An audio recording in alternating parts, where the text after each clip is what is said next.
Поскапувањето на струјата ќе ги зголеми цените на производите. Спиралата на раст на цените е неминовна, но се уште не се знае дали компаниите ќе реагираат веднаш или пак по неколку месеци. Од Бизнис конфедерацијата велат, премногу давачки се зголемиле за краток период. Прво акцизата за горивата, а сега струјата, а можеби и грејењето. Велат, ова ќе биде огромен трошок за стопанството и граѓаните. Се надеваат дека компаниите нема веднаш да почнат со поскапување на производи и услуги, но и да не се случи тоа, трошокот ќе морале некако да го компензираат. Една од опциите е и намалување на платите на работниците.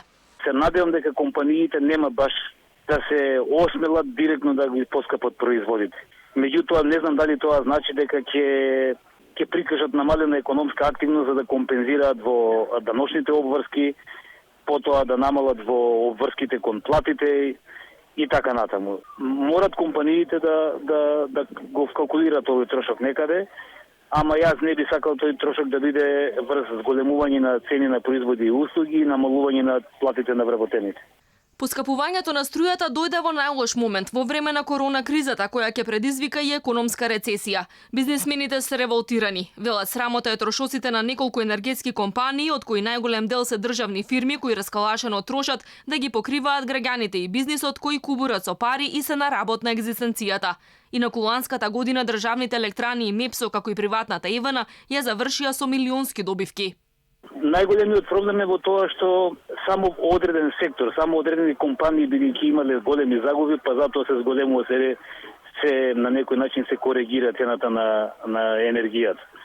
Меѓутоа, за сметка на неколку компании, поголемиот дел од општеството и од стопанството треба да ги надоместуваат тие загуби и во овој момент кога сите сме заедно во проблемот економска криза, дека сите заеднички треба да го поднесуваме тоа, без оглед на состојбите. Има компании кои се тотално затворени и кои не бележат никакви економски активности, што треба да правиме за тие компании. Сите сега бараат новата влада да го намали данокот на додадена вредност на струјата за колку толку да се ублажи ценовниот шок. Властите се правдаа дека и покрај растот на цената на струјата, земјава била меѓу државите со најниска цена на електричната енергија од 0,097 евра за киловат час. Тоа е поевтино од државите со најниска цена на струјата во Европската Унија, Малта, Литванија и Унгарија, но не и од ЕУ членката Бугарија, каде што струјата изнесува 0,095 евра за киловат час.